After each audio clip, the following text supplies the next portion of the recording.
The story kicks off with a girl pouring her heart out to Makoto, confessing her deep love for him. But Makoto coldly turned her down with zero emotions, saying it was due to some personal reasons. Crushed, the poor girl burst into tears and ran off, wishing she'd confessed to a TV remote instead. Once she was gone, Makoto turned toward a tree nearby and thanked his teacher, who had been secretly watching the whole thing. He'd asked her to watch the confession from a distance, just to be sure it wasn't some cruel joke being played on him. But the teacher, clearly concerned for his mental state, questioned why Makoto was so suspicious of people. She warned him that if he kept shutting everyone out, he'd never be able to make real friends. Makoto didn't explain himself. He simply thanked her again and walked off. Deep down, he believed as long as he didn't let his emotions get involved, no one could trick or hurt him again. He'd made that vow to himself long ago, after a painful experience he could never forget. It all traced back to years ago in school. Back then, he used to be the class clown, the goofball who made everyone laugh, especially his childhood crush. But one day, while they were out on the playground acting like lovebirds, his childhood crush accidentally tripped on a rock and fell. Suddenly, everyone turned on Makoto, glaring at him in disgust like he was the villain. Someone even claimed they saw him push her. Makoto kept saying it wasn't true, but no one believed him. When he saw that her knee was bleeding, Makoto quickly ran to grab band-aids from his bag. But by the time he got back, his classmates had already taken her to the nurse. The worst part, the rest of his classmates then accused him, brutally, of injuring the girl and then ran off to avoid getting in trouble. From that day forward, Makoto became the class outcast. Rumors spread like wildfire, labeling him as a troublemaker. No one gave him a chance to explain, but just kept bad-mouthing him. Makoto had held onto a small hope that his family, at least, would have his back. But even that hope shattered. The moment his mom heard he had allegedly hurt a girl, she immediately called the girl's mother and forced Makoto to apologize, without even hearing his side. With no friends and no family to rely on, Makoto sank into a deep sense of isolation. He came to the painful conclusion that no one would ever believe him, so he shut down and stopped talking to everyone. When he got to higher school, Makoto found comfort in the quiet corners of the library as a way to escape everything. That's where he started noticing Seidu, a quiet girl who also spent a lot of time there. One afternoon, he spotted her phone left behind on a desk. Without thinking twice, he picked it up and went to return it. Seidu thanked him sincerely, and from that small moment, a genuine friendship started to form. For the first time in a long while, Makoto thought he finally had a friend. But once again, tragedy struck. A misunderstanding led to Makoto being accused of attacking Seidu in the library. And just like before, no one asked him what really happened, and by the end of the day, he was once again completely alone. Not long after the mess with Seidu, another girl named Kisaragi suddenly approached Makoto. Despite all the awful rumors floating around about him, she asked if he would be her boyfriend. She smiled innocently and said she believed in him. She even suggested they hang out over the weekend. And Makoto, finally feeling hopeful that someone actually trusted him, agreed to the date. But when the day came, Makoto was met with a cruel twist. The whole thing had been a setup. A twisted prank cooked up by some boys in his class, with Kisaragi playing along for laughs. Her sweet confession had only been part of a punishment game, and Makoto had walked right into it.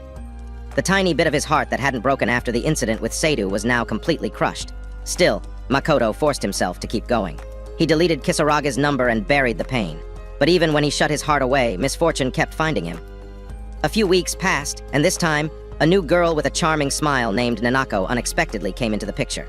Although her friends warned her that Makoto was nothing but trouble, Nanako genuinely didn't seem to care.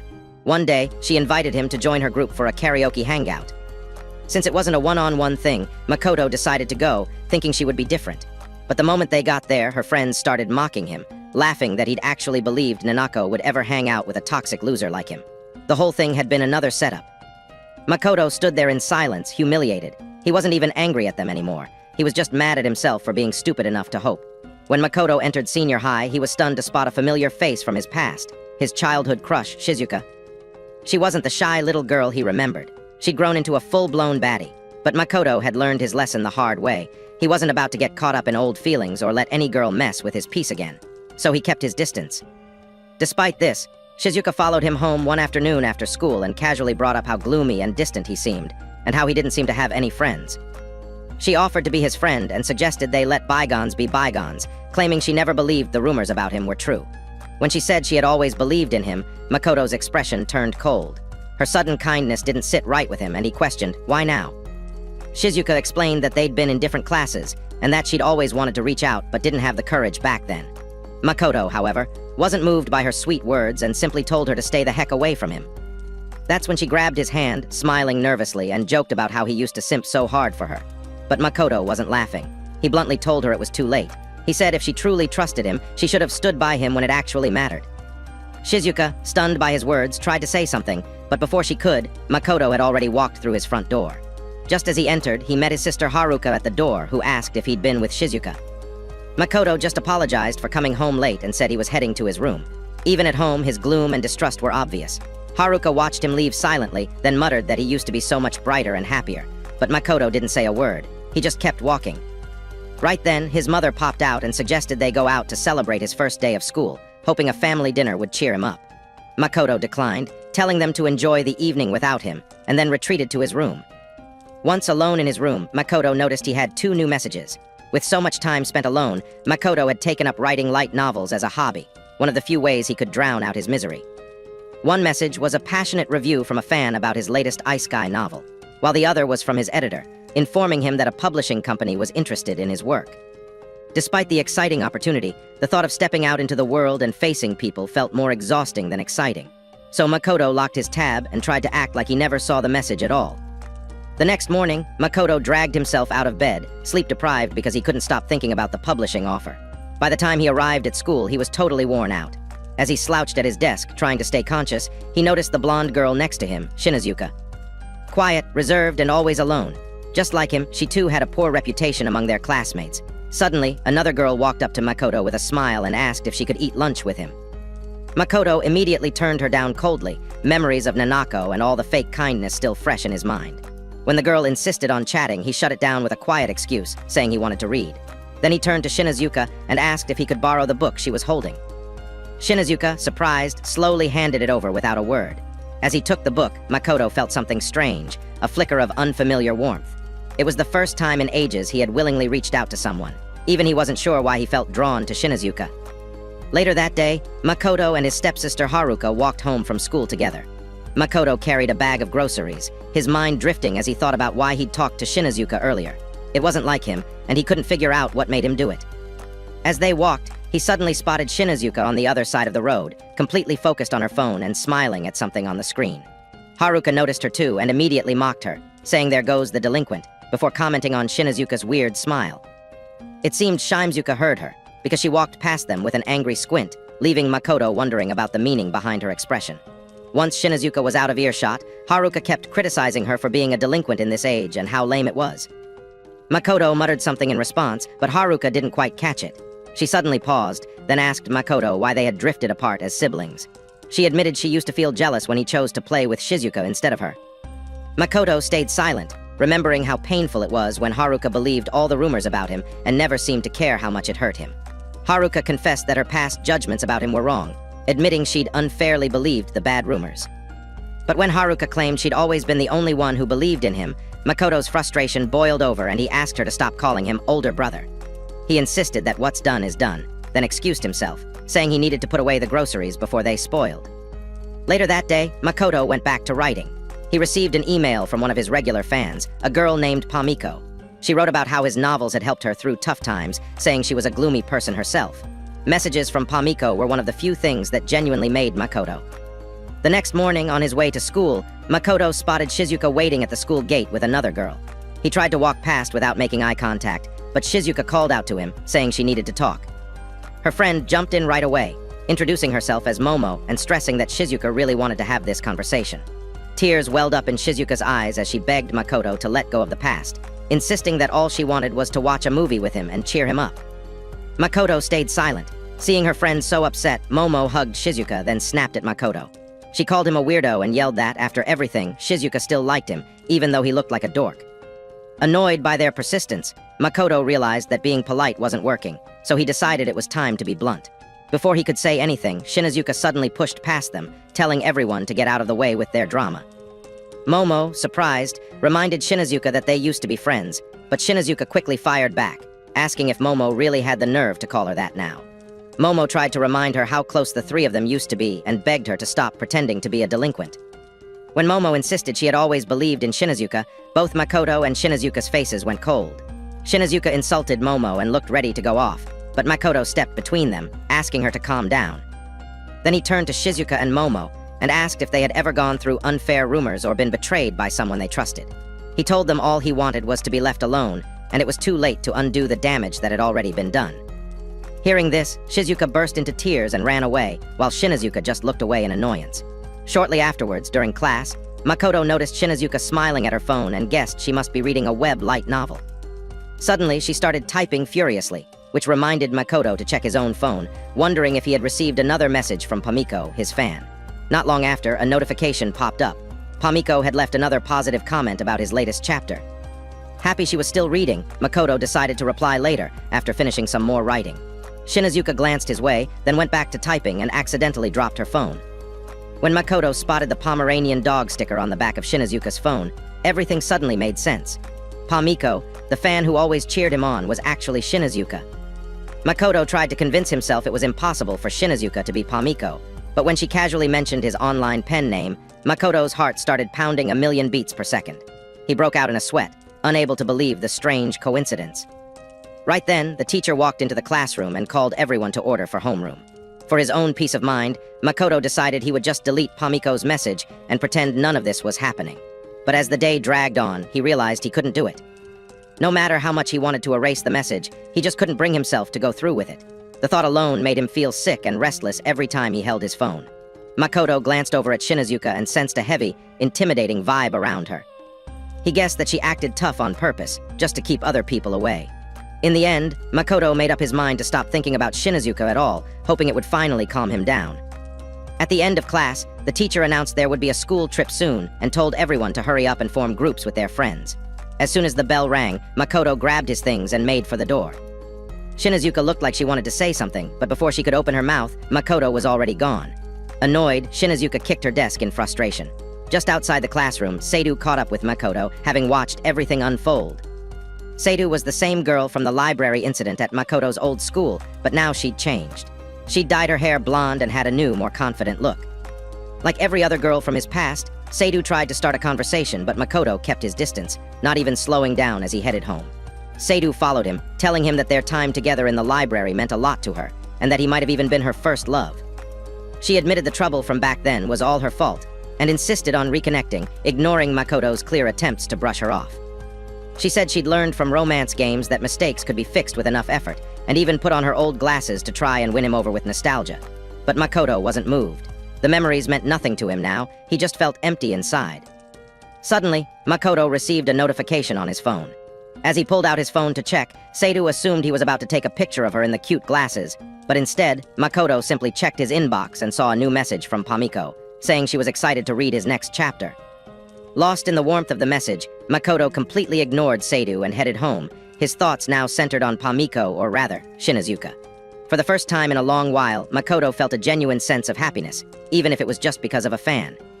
He realized that if he quit writing now, he'd feel like he was letting someone down, knowing there was at least one person waiting eagerly for his next chapter. Unsure if he'd ever finish the whole story, Makoto promised himself he would write at least one more installment. That day at home, Makoto's mother asked if he wanted to join her and Haruka on a shopping trip, but Makoto said he already had plans to meet a friend. Haruka was excited and ready to go, but when Makoto kept insisting about meeting this friend, their mother got annoyed and told him to stop living in the past and grow up. Makoto found her comment almost funny, since she'd gone shopping with Haruka plenty of times without him, even skipping his graduation once. He didn't expect her to suddenly change now.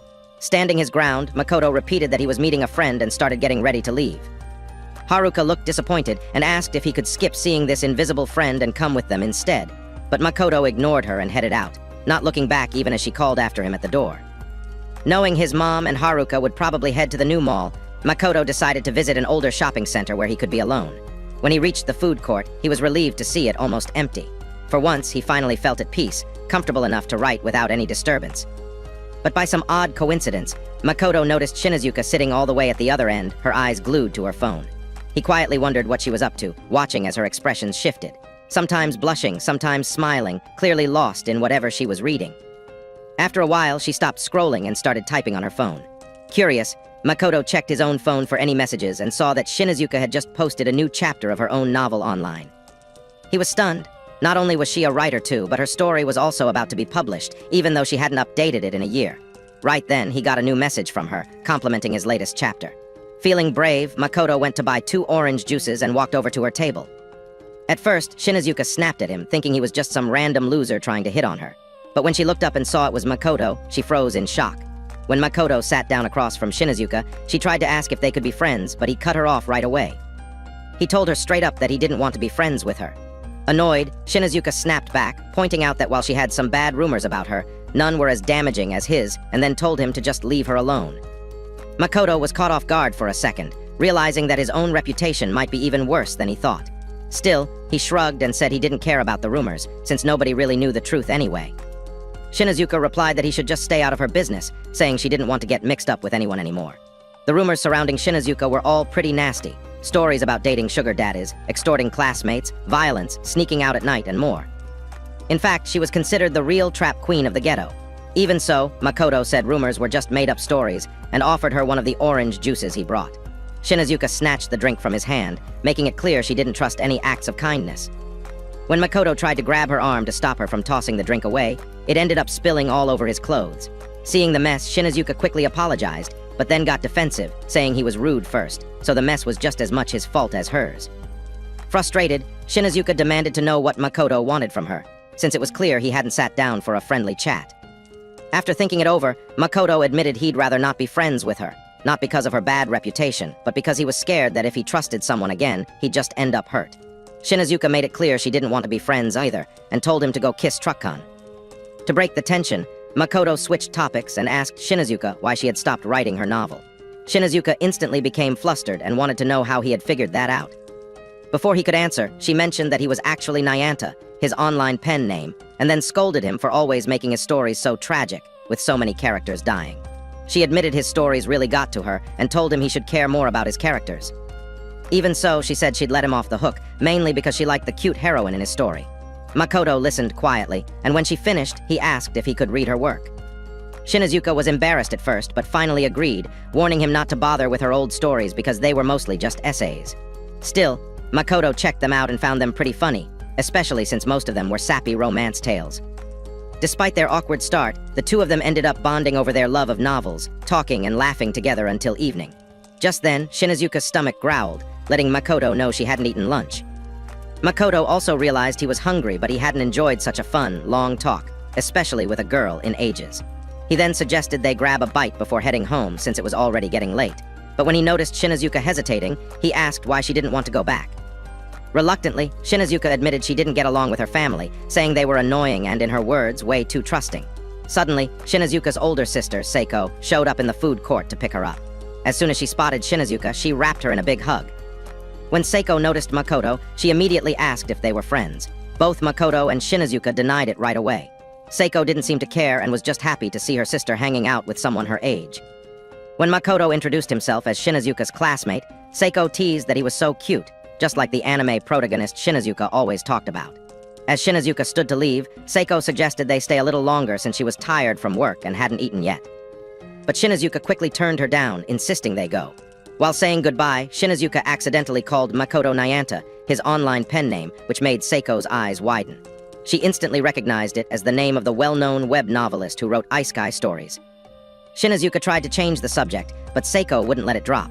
Full of excitement, Seiko leaned over and asked Makoto why he hadn't replied to her messages. She revealed she was actually the editor who had been trying to get in touch about his work, wanting to meet up. Makoto was shocked. Seiko mentioned she'd been waiting for his answer about the serialization offer. She joked that Shinazuka should have mentioned knowing Makoto, but Shinazuka repeated that they weren't actually friends. Soon after, Seiko and Shinazuka left the food court together, with Seiko promising to talk to Makoto about the book deal another time since it was already late. Seiko said it was destiny she'd come to pick up her little sister that day, but Shinazuka just looked annoyed, walking ahead. As Makoto watched the two sisters go, he couldn't help but notice how different they were. Seiko was friendly and outgoing, the total opposite of her prickly younger sister. Shinazuka still found it surprising that her older sister was Makoto's editor. Makoto, however, secretly worried that Shinazuka might have used her family ties to get his story published faster. As if sensing his thoughts, Shinazuka quickly assured him that she hadn't used any connections to help him. She admitted shyly that she'd read many of his stories and genuinely believed they were good enough to be published. She really meant what she said.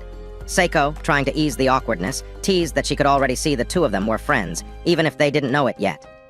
Shinazuka immediately denied it, and Makoto wasn't even sure himself what to call their relationship. Suddenly, Makoto froze in shock when he saw Shizuka and Seidu nearby. As soon as he spotted them, he quickly turned away to leave, but they chased after him, desperate to apologize. Makoto didn't want to hear their excuses, which made them burst into tears. Their crying disgusted him. He knew a simple sorry could never undo the pain they'd caused. Just then, Shinazuka gently placed a hand on Makoto's shoulder and smoothly changed the subject to something random, guiding him away from the two girls. Relieved, Makoto laughed, appreciating her quick thinking. Without realizing it, he linked arms with her. Seiko joined them playfully, and together they walked away, leaving Shizuka and Seidu shocked as they watched Makoto surrounded by new female friends. Standing helplessly, the girls could only cry, realizing they'd missed their chance to make things right. Once they were far enough away, Makoto quietly thanked Shinazuka, calling her by her online name, Pamiko. He was grateful to her for helping him escape all that drama, even if just for now. Meanwhile, as they approached Makoto's house, Haruka peeked through the window. Seeing her brother with Shinazuka and Seiko, she finally realized he hadn't been lying when he said he had friends. Over the next week, Makoto and Shinazuka kept messaging each other every day through the online novel platform, slowly getting closer. For now, they maintained their writer and reader relationship, bonded by their mutual love of stories. Soon after, in class, their teacher announced it was finally time to form groups for the upcoming class trip. Immediately, everyone jumped from their seats, rushing to team up with friends or classmates they liked. Makoto already knew he, and probably Shinazuka too, would be left out since they were known as class loners. Annoyed by the whole scene, Shinazuka suddenly stood up and marched right over to the blackboard. The class stared at her in shock as she picked up the chalk and wrote both her and Makoto's names on the board. She announced loudly that it would just be the two of them, adding that since they were both outcasts anyway, nobody would mind. She bluntly said she just wanted to get the activity over with so she could go home. The teacher didn't object, so Shinazuka walked back to her seat. As she sat down, she casually warned Makoto not to get the wrong idea. This didn't mean they were friends. She insisted again that she wasn't trying to be close to him or anything and just wanted this over quickly. Makoto just shrugged and said, "Whatever." But deep inside, they both felt a new connection growing. Even if they weren't exactly friends, there was no doubt about their bond, as Pamiko and Nyanta. A few hours into the day, Makoto asked Shinazuka why she had chosen to be in a group with him. She explained it was better than being forced into a group with people she disliked, especially since those people probably disliked her just as much. Makoto admitted she had a good point. Shinazuka then told him he should speak more honestly, but Makoto quickly switched the topic, saying he didn't feel like discussing school. Shinazuka agreed and instead asked about his next chapter, wondering if he'd considered publishing it. Makoto replied that he had finished writing it, and it just needed some final editing. But as for publishing, he wasn't sure. He felt honored that someone wanted to publish a novel he'd written as a hobby, but he worried it might cause trouble at home due to his age. Seeing his quiet anxiety, Shinazuka reassured him there was no need to rush. Clearly, he had a lot to think about. She reminded him gently, though, that his meeting with Seiko was the day after tomorrow. With a slight smile, she added that despite Seiko's carefree appearance, her sister was extremely serious about her work, so serious she'd never even had a boyfriend. Makoto was surprised to hear that. When Makoto commented that Shinazuka must really look up to her older sister, Shinazuka blushed and tried to brush it off, saying it was just family loyalty. The mention of family brought Makoto's thoughts to his own father, who'd been overseas for years. Noticing Makoto's mood sinking, Shinazuka quickly suggested they have a light novel writing contest. Each would write a short 500-word story about the upcoming field trip, and Seiko would judge the winner. Makoto agreed.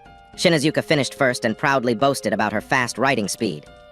Makoto calmly reminded her that being fast didn't mean it was good. Shinazuka snapped at him, telling him to shut up, then exchanged phones so they could read each other's stories. As Makoto read Shinazuka's story, he felt unexpectedly moved, nearly tearing up. Seeing his reaction, Shinazuka smugly asked if her writing had touched him. Makoto smiled warmly and admitted it did, praising her talent. Hearing this, Shinazuka's grin widened and she blushed deeply. The next morning, Makoto skipped breakfast as usual and headed toward the front door. He paused there for a moment, recalling all the harsh comments his mother had made over the years, words from his childhood that still hurt. His mother noticed him standing by the door and asked if something was wrong.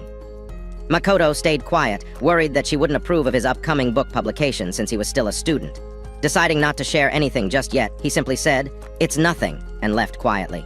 His sister Haruka wished him a nice day, but he didn't reply.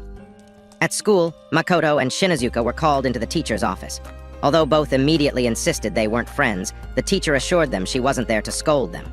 Instead, she gently reminded them that apart from family, she was also available if they ever needed advice. She encouraged them to consider making at least one trustworthy friend, someone they'd feel comfortable forgiving if trust was ever broken.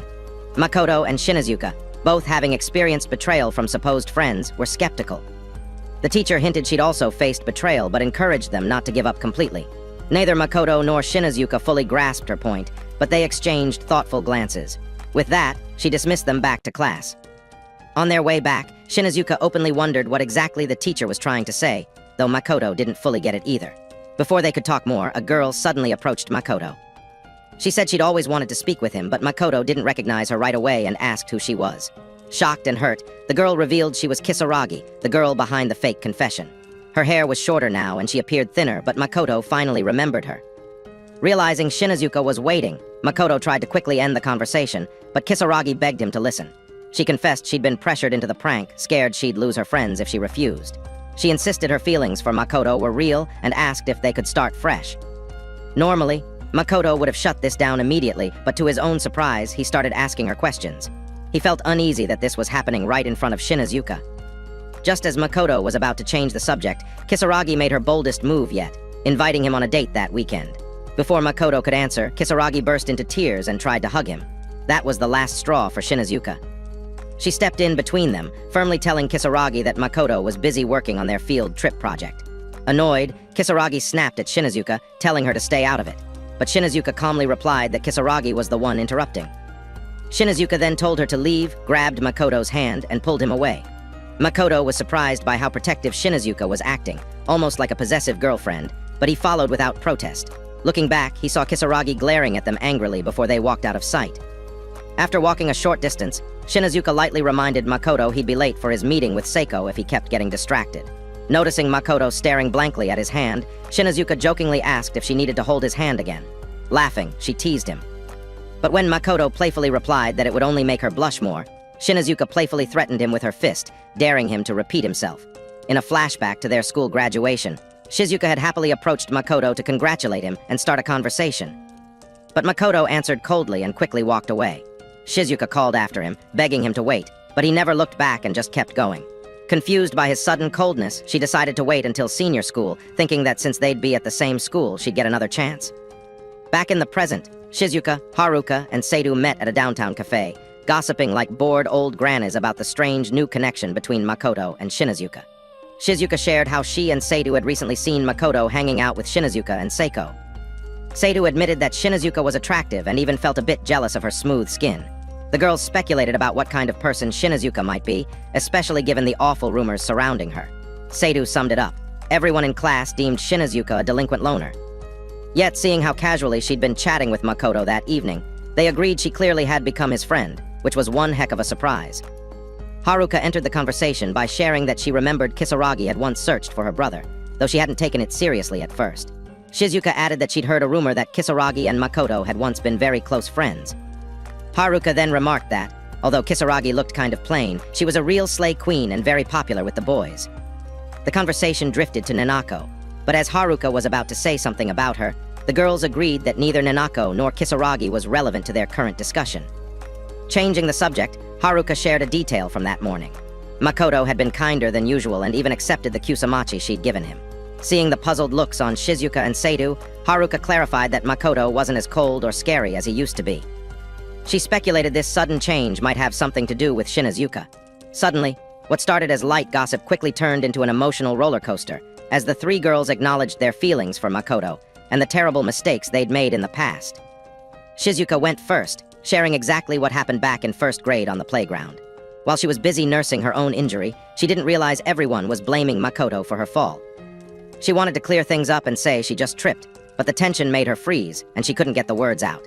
Shizuka explained how those early moments can shape a kid's whole personality, and being unfairly blamed had left a deep mark on Makoto. She'd always worried that because of it, he'd stay distant and alone through school. Her guilt pushed her to want to tell the truth to everyone, but she was scared everyone would turn on her instead and hate her for it, so she kept quiet. She'd hoped to fix things once they hit senior school, but when she finally tried, she learned life wasn't that easy. Since then, she chose silence. Haruka, moved by Shizuka's confession, admitted she'd heard about the playground incident too, and how Makoto's classmates had cruelly thrown pebbles at him and even smashed his stuff, just because they thought he'd hurt Shizuka. Haruka said that when she told her friends, they painted Makoto as a violent kid who only behaved at home. They called him two-faced and even guessed his anger came from not being Haruka's mama's real son. Shaken by their comments, that evening Haruka went home and told their mother that Makoto had hit a girl. Haruka admitted she'd even tweaked the story when she told her mom, feeling hurt that Makoto spent so much time with Shizuka while she felt ignored. She thought that causing a little drama and then showing kindness would get Makoto to notice her more, but it backfired. By the time Haruka realized her mistake, Makoto treated her like a stranger, answering her with cold distance. Now, looking back, she wished she'd just been kind to him from the start. Seidu, the quiet library girl, reflected on her own mistake.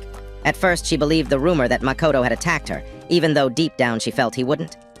On graduation day, she learned from an anonymous source that Makoto had actually jumped to protect her from falling books during an earthquake. She remembered the tremor, but only saw Makoto lunging toward her, so she cried out that he'd attacked her. Her dramatic claim grabbed everyone's attention. Classmates rushed to comfort her.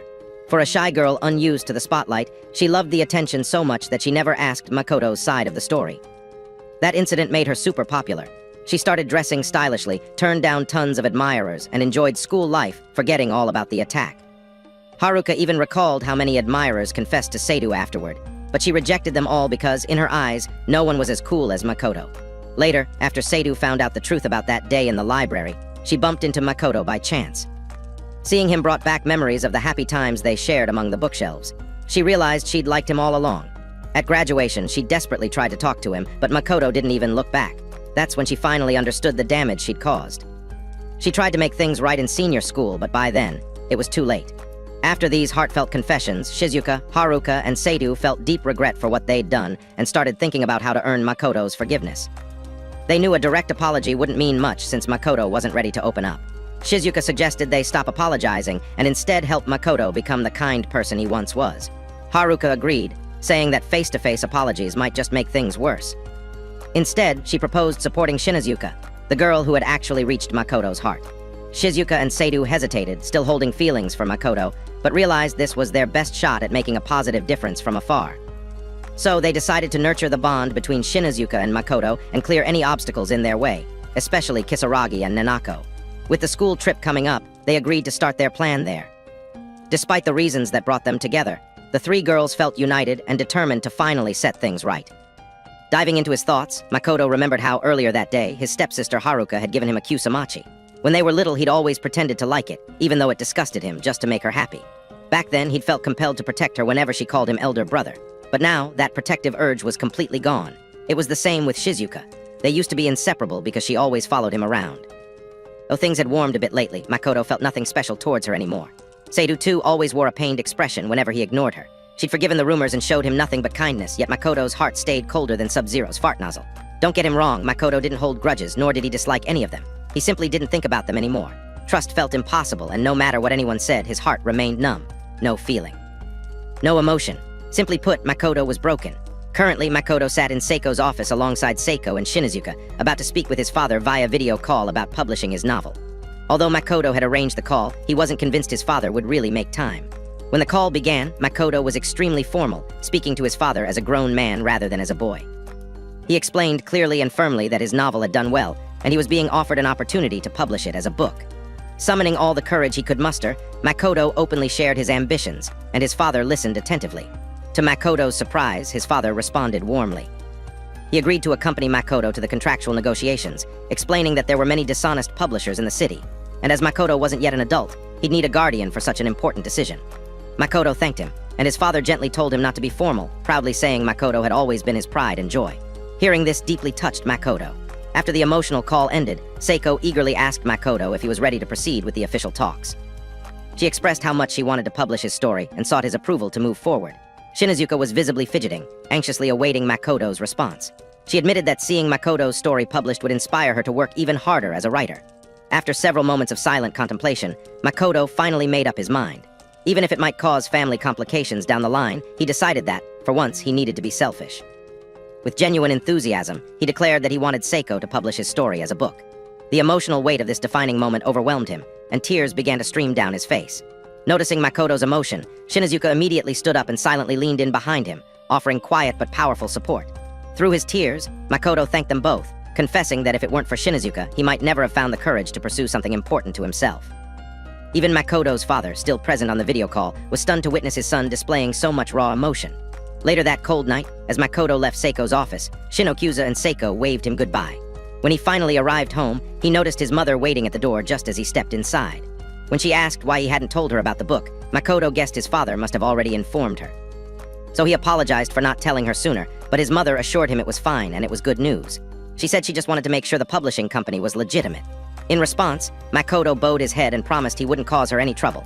He pleaded that he really wanted this and was willing to do whatever she wanted in return.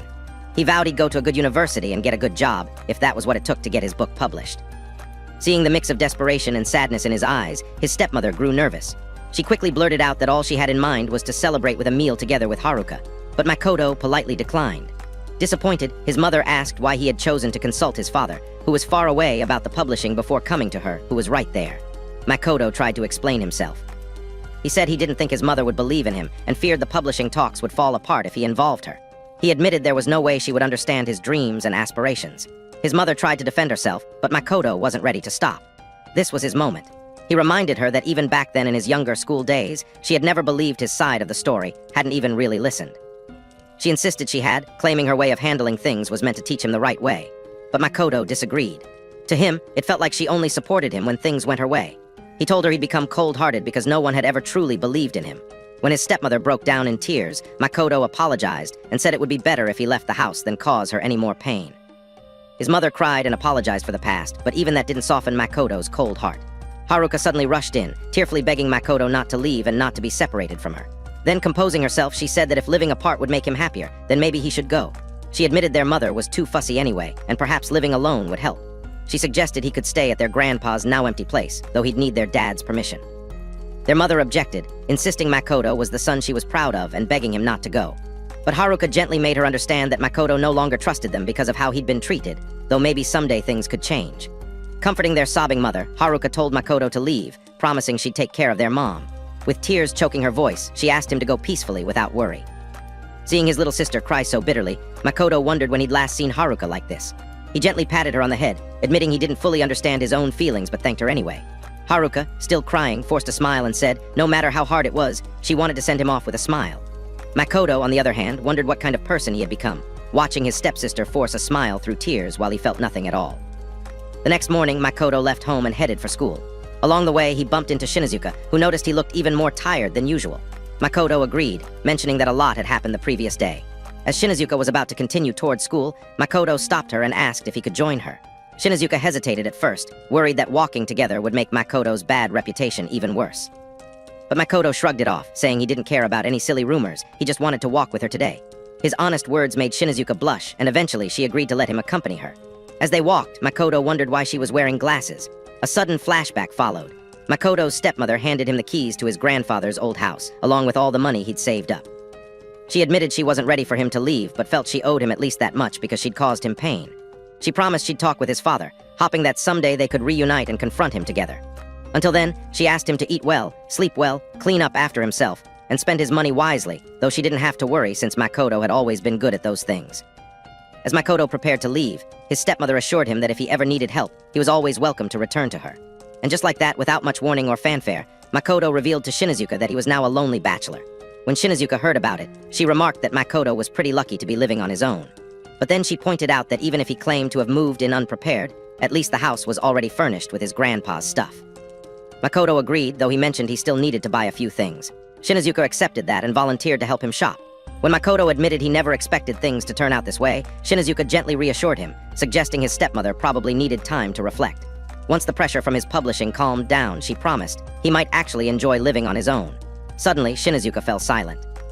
Makoto asked what was wrong, and after a brief pause, she hesitantly asked if living alone meant he wouldn't be hanging around the food court anymore. Makoto realized he'd gone there mainly to avoid home, but now that he was a big boy with his own crib, he didn't need to anymore. Besides, the food court was basically where guys went to hit on girls, not exactly ideal for writing. So Makoto invited Shinizuka over to his place for their writing sessions instead. Shinizuka immediately blushed, clearly flustered by the suggestion, and quickly clarified that she didn't ask because she'd miss him or anything. Still, she admitted the food court wasn't great for writing and said it'd be nice to have a quieter place to work. As she spoke, Makoto thought about how he didn't really want to leave her alone either. Still blushing, Shinizuka asked if he was sure she wouldn't be bothering him by coming over to his shack, reminding him they weren't even exactly friends or anything. Makoto simply nodded and said he knew, but she could come if she wanted to write. When they finally reached school, Makoto turned to her in class and asked if she could also feel the weird vibes in the room. Shinizuka nodded and noted that everyone seemed to be staring at them. Makoto quickly blamed her stupid nerdy glasses, but Shinizuka fired back, saying it was probably because he wasn't wearing his usual creepy Pennywise smile. The two glanced around and realized just how many eyes were on them, with classmates whispering and staring like hawks. Under that spotlight, Shinizuka sighed and said there was no way she could read the latest chapter of Makoto's novel like this. Just then, Shizuka entered the classroom. Noticing Makoto and Shinizuka together, she nervously walked over to them. Desperately trying to spark a conversation, she asked Makoto if he had changed his hairstyle, because to her, he looked kind of different. Makoto said no and asked why she thought that. Shizuka shrugged and said it was nothing major, just that he'd been acting more relaxed lately. She also mentioned she'd noticed how well he was getting along with Shinizuka and added that they looked really good together, almost like a couple. Then she casually remarked that it made her feel better about not confessing to him. But before things could get more awkward, Seidu suddenly put Shizuka in a chokehold from behind to shut her up. He warned her to stop meddling in other people's business. Shinizuka, clearly ticked off, asked Shizuka why she thought they looked like a couple. Shizuka just giggled, patted Shinizuka's head, and teased her, saying she didn't look intimidating at all in those glasses. Then, with a sly smirk, she dropped the bomb that she knew Makoto had invited Shinizuka over to his place alone. Seidu immediately apologized for Shizuka's drunk anti-behavior and dragged her away, leaving behind a tsunami of awkward silence. Finally, Shinizuka broke it by saying she wasn't in the mood for light novels anymore and suggested they go shopping for Makoto's new place instead.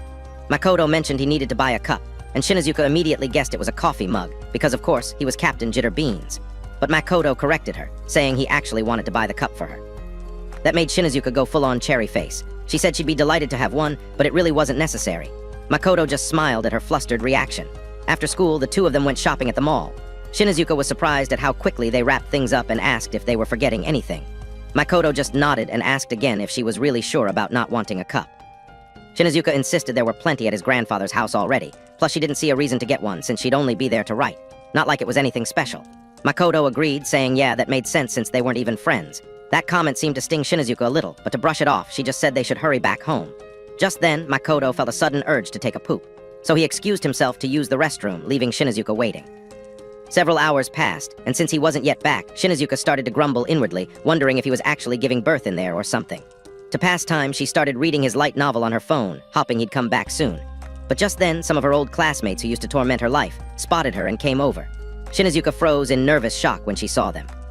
They leaned close and asked if Shinizuka was waiting for a friend, but then they said that shouldn't be the case since she didn't have any friends. As Shinizuka fidgeted anxiously, they kept going, making snide remarks about her cringy stories and mocking her appearance. One of them even threatened to call another friend Momo, so she could come and bully Shinizuka too. Suddenly, Makoto returned. He stepped between Shinizuka and the girls, telling her not to be shy about her stories, and then asked her to come home with him. The mean girls froze, caught off guard by how Jinwoo hot he was. Jealousy crept in as they stared at him, wondering if he was actually Shinizuka's boyfriend. As Makoto and Shinizuka started to leave, one of the girls, dripping with jealousy, tried to warn him about Shinizuka's horrible reputation. The rest joined in, calling her a weirdo who wrote weird novels, and begged Makoto to ditch her and come to karaoke with them instead. But Makoto just shot them a cold, furious look, and then warned them never to come close to Shinizuka again. He further warned that if they hurt his precious friend again, he'd never forgive them. That said, he took Shinizuka's hand and led her away. Shinizuka, touched by his words and actions, started to cry. But Makoto, trying to act tough, told her don't cry, but then teased that even though he'd cried a lot himself when they threw rocks at him. But Shinizuka insisted she wasn't crying, but deep down her heart was a mess.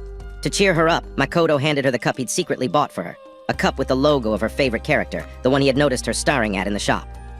But then he sheepishly clarified that he hadn't been staring at her all the time or anything, so she didn't have to get mad. Shinizuka, smiling through her tears, held the cup close and thanked him for the gift. Makoto told her to make up her mind to either smile or cry. She couldn't do both at once. For the first time, Shinizuka finally understood what her teacher had meant about meeting someone you could fully trust. She realized she could trust Makoto, and even if he betrayed her, it wouldn't matter. As she thought back to how he defended her, she teased him, saying he'd made a pretty funny face, too, back then. And with that, their chaotic, emotional day at the mall came to a truly wholesome close. Several days later, at Makoto's new crib, he and Shinizuka sat on the floor working on their novels. After a while, Makoto suggested they take a break and have some coffee, and Shinizuka agreed. Makoto went over to the shelf to grab the coffee mugs, and while doing so, he casually mentioned that he hadn't heard from Seiko in a while. It made him wonder if the talks with the publisher were going smoothly. Shinizuka replied that things always took time in publishing. She explained that they needed to figure out and refine a lot of things, and also find artists to handle the illustrations, so yeah, it would take a while. She added that he'd soon be busy with revision work anyway, so he might as well update his other projects while he still had the time. Makoto came back with the coffee, and still on the topic of publishing, asked what she thought of his romance story. Shinizuka, deadpan, asked if he could even call that mess a romance novel. She complained that the scenes were just full of sudden dance breaks and random fights. Makoto accepted the criticism, since Shinizuka was a solid writer in the romance niche. But in his defense, he pointed out that he'd never had a girlfriend, so his romantic experience was just as non-existent as most of the viewers.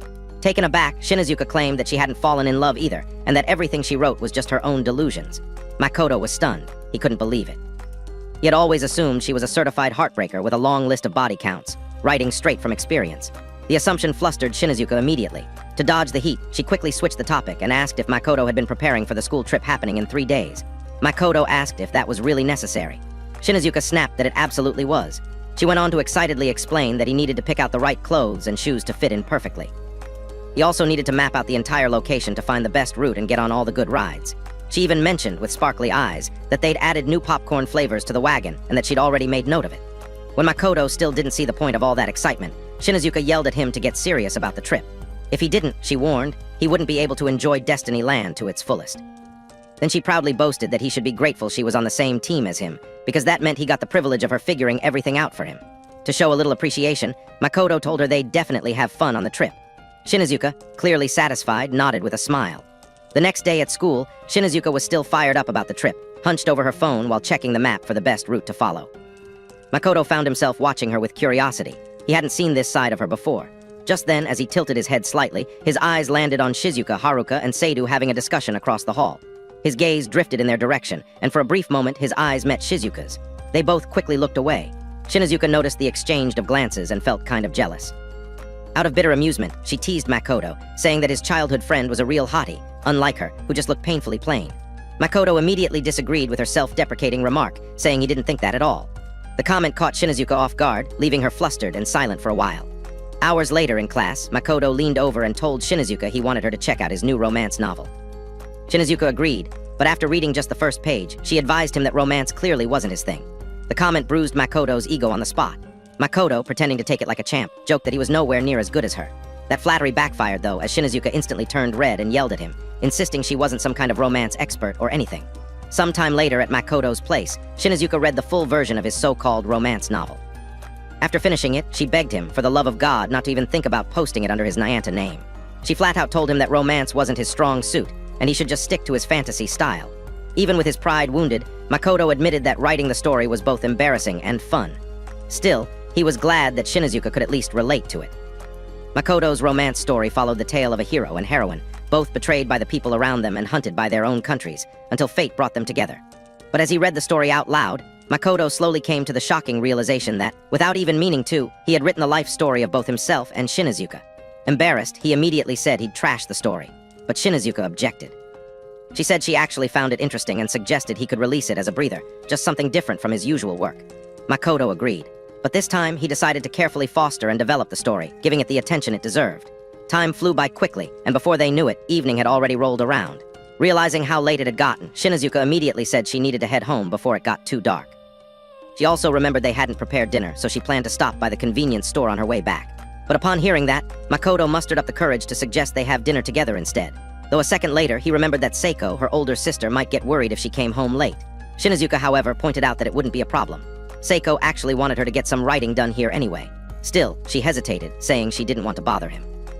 Makoto assured her it'd be fine and suggested they treat it like a pre-trip party for the school excursion the next day. That convinced Shinazuka, and she agreed, on the condition that she helped with the cooking. Once they were in the kitchen, things quickly took a turn. Shinazuka absolutely butchered the vegetables like a maniac. Makoto stared at the chaos in silent horror. Then it hit him. She was just like most Gen Zs who probably couldn't boil water even if their life depended on it. He asked her to clean up the mess she made on the table, and while she did that, he used the opportunity to salvage dinner and whip up something actually edible. With the food ready, Shinazuka took a bite, and her eyes lit up. She really enjoyed it. Feeling a little guilty, she offered to wash the dishes since she had been completely useless when it came to cooking. When Makoto apologized for making her do that, Shinazuka waved it off and told him to focus on the school trip tomorrow instead. She reminded him to memorize the map so they could navigate the park easily.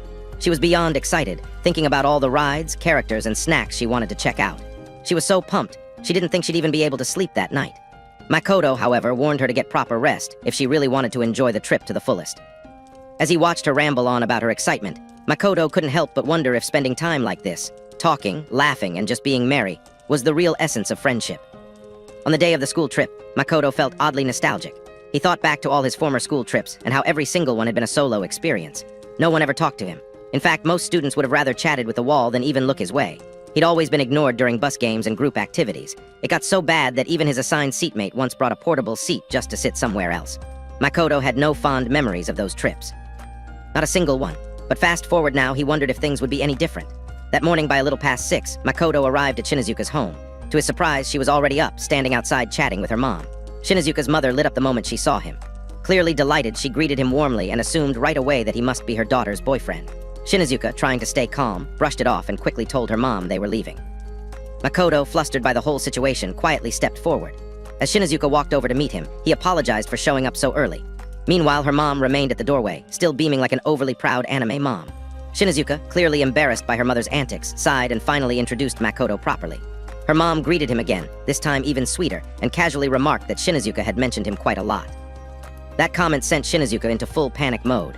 She immediately told her mom to go back inside before things got any more embarrassing. And just like that, the two of them took off, heading toward the station. On the way, Makoto noticed that Shinazuka was wearing a beautiful dress. It caught his eye instantly, and after seeing how good it looked on her, he brought it up. When Shinazuka said she had dressed up specially for the occasion, Makoto blushed a little before softly muttering that it suited her perfectly, and that she looked really cute in it.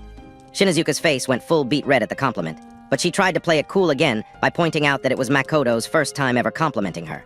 Makoto, now equally flustered, brushed it off by saying he was just talking to himself.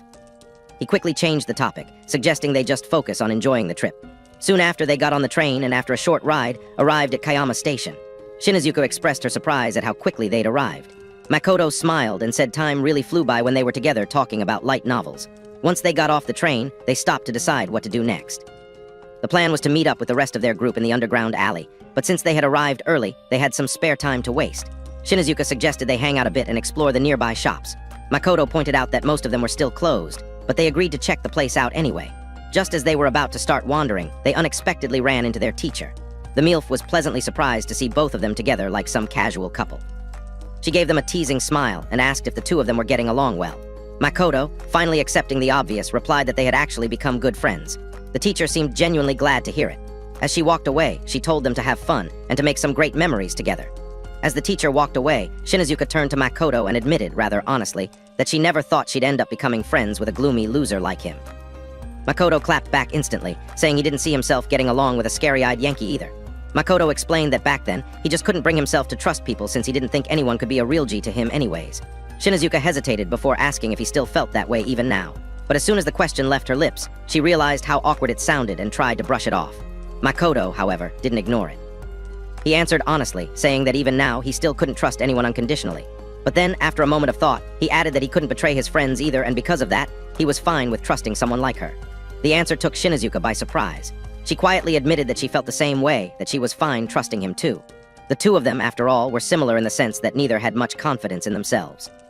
Realizing the conversation was getting dangerously embarrassing, Shinazuka quickly changed the subject. She pointed toward a nearby mucky shop and said she wanted to check it out. Makoto agreed, and as they walked closer, he asked her why she was so obsessed with the mouse thing. Shinazuka immediately corrected him. She said it wasn't just a mouse, it was Mucky, the chinchilla mascot of her favorite band, Destiny.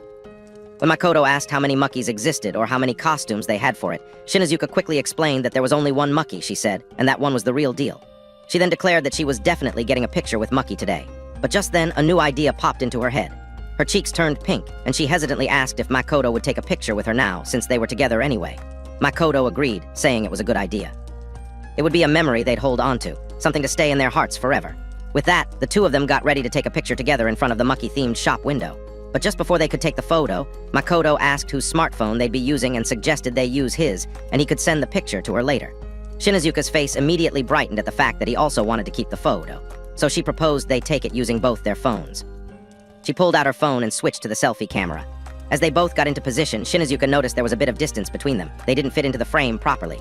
She told Makoto to move closer. Makoto inched in a little, but it still wasn't enough. She told him to come even closer. Makoto moved in again, still hesitant, but Shinazuka had had enough of the spacing issue. Without warning, she grabbed the risless goat by the shoulder and yanked him closer to her. Makoto, flustered, admitted that this was his first time doing something like this. Shinazuka said it was the same for her too. She got ready to set the timer, but noticed Makoto was making a full-on virgin face, so she asked him to fix it ASAP. After some adjusting, she turned on the timer, and the two of them finally snapped the selfie. When they looked at the picture, Shinazuka burst out laughing, realizing both of them looked ridiculously tense. She then pointed out that this was officially their first photo together, a new page in the book of their memories. Excited by the thought, she suggested they fill that book with tons more pictures today. Makoto, already feeling overwhelmed, shyly begged her to go easy on him. Following their little tour around, Makoto and Shinazuka made their way to where the rest of the students had gathered. But upon arriving, Shinazuka looked visibly uneasy, like she wasn't really feeling the vibe. Makoto noticed her expression and asked what was wrong. He even joked if her foul mood had anything to do with the chapter he posted earlier that day being a bit boring. Shinazuka shook her head and told him it wasn't that. She explained that she just wasn't vibing with the whole environment. Makoto, trying to lift the mood, told her that they'd be having a lot of fun today. His optimism managed to pull a small smile from her and she agreed. Shortly after, Shinazuka admitted what was really bothering her. It was being around so many students. The crowd made her uncomfortable. Makoto considered it and agreed that it was a bit much. Then, noticing the teacher still wasn't around, he suggested they pass the time by reading some light novel chapters. As he pulled out his phone, he casually asked if Shinazuka had ever heard of an author named Pagyuko. She looked a little confused, but before she could reply, the teacher finally arrived and called everyone over. The teacher went through the roll call and laid out how the trip would go. According to her, they'd be staying at the venue until 4 p.m., after which they'd receive a notice to return and gather at the original meetup spot. She also informed them that they'd be allowed to explore Destiny Land before wrapping up the day. After the short announcement, the teacher dismissed the students, giving them the freedom to enjoy the park. Shinazuka lit up with excitement and immediately grabbed Makoto, urging him to hurry and head over to Destiny Land with her. She was so hyped that she broke into a full sprint, which instantly worried Makoto. He was sure she was going to trip and faceplant at any second. But thankfully, Shinazuka managed to control herself and skidded to a stop before disaster struck. She turned back and assured Makoto that she'd be fine, so he didn't need to worry. Upon entering the fun park, Makoto reminded Shinazuka that they needed to get their tickets first. Shinazuka took out her phone to check the to-do list she had prepared for the day. But just then, she spotted one of her other favorite mascot characters, Takai, posing nearby. The temptation to run over and take a picture with the adorable fluffball was strong. Still, she hesitated, remembering the plan. Makoto, noticing her dilemma, agreed they should stick to the plan and get the tickets first. But he also added that what really mattered was doing what they wanted and just enjoying themselves. That settled it. They both decided to go ahead and take a selfie with Takai the mascot. Afterward, the real fun began. They went on several rides, starting with the roller coaster. Makoto ended up gripping the handlebar like his life depended on it, shivering like a schoolgirl during a ghost story, while Shinazuka was loving every second of the adrenaline rush. They also had some good food together, laughing, chatting, and sharing snacks, but more importantly, Shinazuka was visibly enjoying every moment. Later, they stopped by a souvenir store and found a section selling Takai headpieces. Shinazuka immediately wanted Makoto to put one on. Makoto looked at the headband like it was a trap and said it was way too embarrassing. But Shinazuka reassured him that everyone was doing it. After a brief inner battle, Makoto gave in and put it on. He felt ridiculous, but to his surprise, Shinazuka told him he looked really cool in it. Still unconvinced, Makoto grumbled about how dumb he probably looked. Shinazuka told him it was fine, he could take it off if he really wanted to. She then proudly showed off her own headpiece, which had long bunny ears. She said she thought it looked really beautiful. When she asked Makoto what he thought about her bunny ears, Makoto practically turned red on the spot. Embarrassed, he turned his back to her and muttered that it looked great. But Shinazuka wasn't buying it. She narrowed her eyes and called him out, demanding that he look her in the face and say it properly. As the two continued bantering, Shinazuka suddenly noticed a little girl sitting alone in the corner, quietly crying. Makoto noticed her pause and asked what she was looking at. Shinazuka replied with a quick "it's nothing," but her eyes remained locked on the child. After a few more seconds, she couldn't take it anymore. Without saying much, she walked over toward the girl, with Makoto following behind. As they got closer, Shinazuka gently asked the girl if she had gotten separated from her friends. But the girl instantly went on the defensive. With a hostile tone and a frown, she snapped back that she wasn't lost. It was then that Shinazuka and Makoto looked around and realized what was actually happening. The girl wasn't lost. She was being teased and bullied by 3 of her classmates. Clearly irritated by their presence, the girl snapped at them, yelling what the heck they wanted from her, and once again emphasized that she wasn't lost. Trying to calm the situation, Shinazuka gently introduced herself and Makoto, explaining that they were on a school trip. She then asked the girl for her name. The girl remained defensive at first, but once she cooled down a bit, she introduced herself as Chisa, a junior student. Then with a glare, she told them to leave her alone. But Shinazuka wasn't backing off so easily. She asked if Chisa had been ditched by those other girls. Chisa's reply came cold and sharp, saying it was none of her business. She went on to say that she didn't care about those idiotic girls anyway, and that there was no way she could enjoy Destiny Land surrounded by jealous girls like them. That comment caught both Shinazuka and Makoto off guard. Still, Shinazuka, touched by the emotion behind it, tried to lift the mood. Without warning, she took off her bunny ears and placed them on Chisa's head, startling her. Shinazuka let out a soft laugh and told her she looked beautiful in them. Then she turned to Makoto and asked if he agreed. Chisa, clearly overwhelmed by the gesture, immediately took off the bunny ears and warned Shinazuka not to make fun of her. But Shinazuka didn't budge. She simply smiled and thought to herself that if Chisa could still cry when she's hurt, then maybe she could still be fixed, unlike them. To cheer her up again, Shinazuka told Chisa that sulking in a fun place like this was just a waste of time. She offered to take her to grab a drink instead. Chisa, a little hesitant, agreed. Eventually, the three of them made their way to a stand and got something to drink. After a few quiet sips, Chisa turned to Shinizuka and softly thanked her. Suddenly, a loud growl echoed from Chisa's stomach, catching her off guard and making her instantly embarrassed. Shinizuka smiled and told her there was nothing to be embarrassed about. It was normal, besides it was already lunchtime. Without hesitation, she grabbed Chisa's hand and told her they were going for lunch. Chisa, surprised, tried to resist a bit and asked where she was being taken. Shinizuka answered casually, saying it was lunch, obviously. Meanwhile, Makoto quietly watched Shinizuka's interaction with Chisa and thought about how Shinizuka wasn't really good at inviting anyone to do anything. Yet somehow, she always made people follow her anyway. Will Makoto and Shinizuka finally be able to live a normal school life free from rumors and judgment? Comment Broken Bonds if you're excited to see what happens next in Part 2. If you enjoyed the story, smash that like button and don't forget to subscribe to the channel for contents like this. As always, thanks for watching.